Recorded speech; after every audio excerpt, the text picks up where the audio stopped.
Le club de l'été de François Vincentelli jusqu'à 11h sur Europe 1. On va rejoindre l'invité média du jour qui va titiller nos papilles juste avant le déjeuner. Enfin, on est encore un peu loin, mais on peut avoir faim après tout quand on veut. Non. D'ailleurs, vous commencez. Lui, il a remis au goût du jour la saisonnalité des produits. C'était pas gagné, merci à lui. C'est une voix bien connue des auditeurs d'Europe 1 puisqu'il anime la table des bons vivants chaque samedi. Bonjour Laurent Mariotte. Bonjour Jean et bonjour tout le monde. Bonjour. Comment ça va ? Eh ben ça va bien, écoutez. Vous êtes je suis en dans vacances ? une petite ville, semi-vacances, dans une petite ville des Vosges, sous la pluie, et comme beaucoup de Français, auditeurs d'Europe 1 en ce moment. Oui. Et pour tout vous dire, voilà, j'ai déposé une vieille voiture au contrôle technique et j'attends le résultat. Vous voyez, donc c'est passionnant mes vacances. Bah alors, si ça vient avant la fin de cette rubrique, vous nous le dites quand même, le résultat. Parce que c'est quoi comme voiture ? C'est quoi comme voiture ? C'est une vieille Toyota. Oh, aïe. Oui, mais ça craint quand même. Là, c'est le contrôle technique. Alors, c'est costaud. C'est costaud. Dès le 2 septembre, vous serez de retour dans la table des bons vivants le samedi à 11h sur Europe 1. Quel sera le programme de cette rentrée ? Est-ce que vous avez déjà une petite idée ? Oui, il y aura des nouveautés, mais je peux pas tout vous dire parce qu'il y aura de nouveaux chroniqueurs qui vont retrouver la tablée. On va faire pas mal de petites surprises. On va encore aller plus à la rencontre des producteurs locaux et des paysans, comme j'aime le faire, pour bien comprendre ce qui se cache derrière nos produits, pour, comme je le dis souvent, bien comprendre ce que nous mangeons, avant de se régaler. Vous avez remis au goût du jour la saisonnalité des produits, comme un truc cool, en fait, pas comme une chose punitive. Et ça, voilà. Est-ce que la cause avance ? Enfin, est-ce que vous avez de plus en plus de témoignages d'auditeurs, de téléspectateurs qui vous parlent justement de cette saisonnalité ? Bien sûr, mais vous avez raison. C'est vrai que ça fait 15 ans dans Petit Plat en équilibre qu'on cuisine des produits de saison sur TF1 et les gens ont bien compris que la saison, ça permettait de varier les plaisirs et de varier l'alimentation et puis surtout de faire des économies parce que quand un produit est là à la saison, il est abondant, donc il est abordable. On en trouve beaucoup plus que s'il était hors saison. Donc il faut effectivement, on le répète, mais il faut arrêter les tomates cultivées hors sol qui consomment une électricité, une énergie de dingue et qui ne sont pas bonnes surtout. Donc voilà, la pleine saison de la tomate, on est en plein dedans là, c'est maintenant. C'est vrai que la tomate un peu pas rouge et puis au mois de janvier, peu pleine d'eau et dure, c'est pas très bon. Faut quand même avouer que là... on a privilégié le calibre et le transport au détriment du goût. C'est ce qu'on appelle des tomates long life, celles que vous voyez toute l'année dans les supermarchés. On les appelle comme ça. Elles sont dures comme des pommes.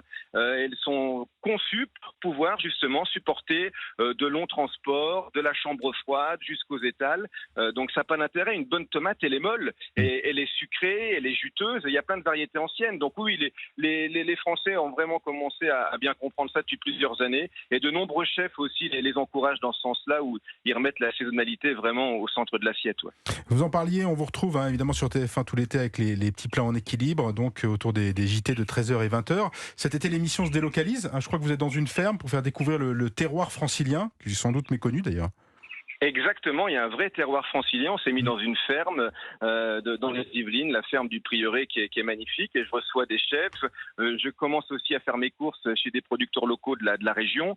Ça permet de découvrir aussi l'amande de Milly Laforêt. Ça permet de découvrir des maraîchers passionnés à Carrières-sur-Seine, par exemple, comme Laurent Berrurier, où je suis allé avec lui récolter les pommes de terre nouvelles. Donc oui, il y a un vrai terroir francilien. Il y a le chou de Pontoise, les asperges d'Argenteuil. Il y a même des pêches à Montreuil. Donc avant, il y avait une vraie ceinture verte autour de Paris qui a disparu à cause de la pression immobilière, bien sûr. Mais il y a encore des résistants. Ouais.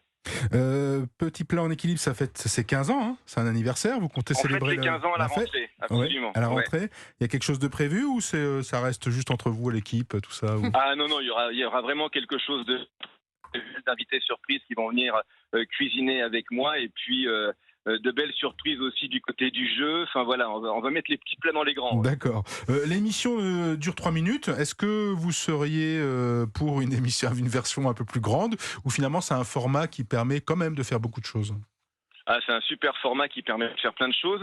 Ça permet de donner des idées à des gens qui ne cuisinent pas trop, mais qui voient qu'on peut faire des plats simplement. Voilà, ça permet de concerner tous les gens, même ceux qui ne sont pas forcément fans d'émissions de cuisine, en fait.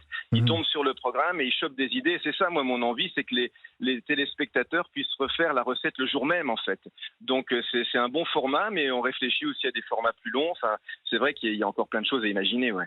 Alors, on dit souvent que les cordonniers sont les plus mal chaussés. Est-ce que quand vous rentrez à la maison et que vous devez vous faire à manger, c'est plutôt œuf au plat et salade, parce que Ça dépend de l'humeur, ça dépend de l'ambiance. Ouais. Quand j'ai tourné toute la journée, c'est vrai que je reviens avec les plats qu'on a tournés avec mon équipe, donc C'est ça c'est bien pratique. Ouais, ça c'est bien. Mais non, j'ai besoin de cuisiner pratiquement quotidiennement. En fait. D'accord. Même quotidiennement. Ne serait-ce que des petites choses, vous voyez, mais j'ai besoin d'avoir ce rapport sensuel avec la nourriture, avec les produits. Là, j'ai la chance d'être dans les Vosges, d'avoir un potager qui est celui qu'entretenaient mes grands-parents. Donc voilà, mon plus grand plaisir, voilà, c'est d'aller chercher une courgette, de faire un caviar de courgette comme j'ai commencé à le faire ce matin. J'ai un copain qui vient manger ce midi, je fais aussi un gratin d'aubergine à la parmigiana. Donc voilà, c'est vrai que c'est le plus grand plaisir, c'est ça, c'est d'aller dans le potager récupérer les produits. Pour moi, c'est ça le vrai luxe en fait. Vous avez réussi, vous avez réussi, Laurent Mariotte. On a faim. Vous avez passé un CAP de cuisine en 2005 et c'était le but. En fait, le but, c'était pas de faire de la télé, je pense, ou de la radio, c'était d'ouvrir votre propre restaurant. Est-ce que ce projet est définitivement mis de côté ou un jour ou l'autre on aura un restaurant, Laurent Mariotte? Non, un restaurant, je sais pas, mais en tout cas c'était le fantasme de la quarantaine qui approchait effectivement en 2005. Je vais ouvrir un restaurant avec des potes, et on se rend bien compte que c'est un autre métier aussi, la restauration. Ouais, c'est un métier, ouais. Et en fait, en passant mon CAP, c'est là que j'ai eu envie de vulgariser, de un peu me spécialiser, de devenir chroniqueur culinaire en fait. Donc peut-être qu'un jour il existera ce restaurant. Pour tout vous dire, je suis dans les Vosges qui sont mes racines, où j'ai les terres de mon père, et c'est vrai que peut-être un jour j'aimerais faire quelque chose qui aille de la fourche à la fourchette, peut-être. Mais ça c'est du rêve, vous voyez. Ouais, Faut toujours avoir des très bon nom rêves, de restaurant. Oui, j'aime beaucoup. Alors chroniqueur, restaurateur, mais peut-être qu'un jour acteur. Il y a une série qui tourne autour de l'univers de la cuisine sur TF1. C'est Ici tout commence. Est-ce que Laurent Mariotte en guest, est-ce qu'en guest on peut vous retrouver un jour ou pas? Non, vaut mieux pas pour eux. Non. Non, mais c'est vrai que je suis allé pour mon magazine, en fait, pour ma revue Les Petits Plats, sur le tournage d'Ici tout commence il y a quelques mois. J'ai fait un reportage sur les coulisses pour parler des chefs, justement, et de toute la logistique qu'il y a autour de l'alimentation des produits dans cette série. J'ai reçu des comédiens déjà dans Petits Plats en équilibre, et c'est vrai qu'il est peut-être question qu'il y a un plat de Petits Plats en équilibre qu'on retrouve dans Ici tout commence. D'accord. Voilà, mais un clin d'œil. Exactement. Merci beaucoup Laurent Mariotte. Bon courage pour le contrôle technique dans les Vosges. On croise les doigts pour la Toyota quand même. Je vous tiens au courant. Dites-nous, vous envoyez des SMS, quelque chose. On vous retrouve samedi dans les meilleurs moments de la table des bons vivants et en inédit à partir du 2 septembre. Chaque samedi donc 11h sur Europe 1 ainsi que sur TF1 tous les jours autour des JT de 13h et de 20h avec Petits Plats en équilibre. Merci Laurent. Merci et salut à François qui est un camarade de brunch. Ouais, salut.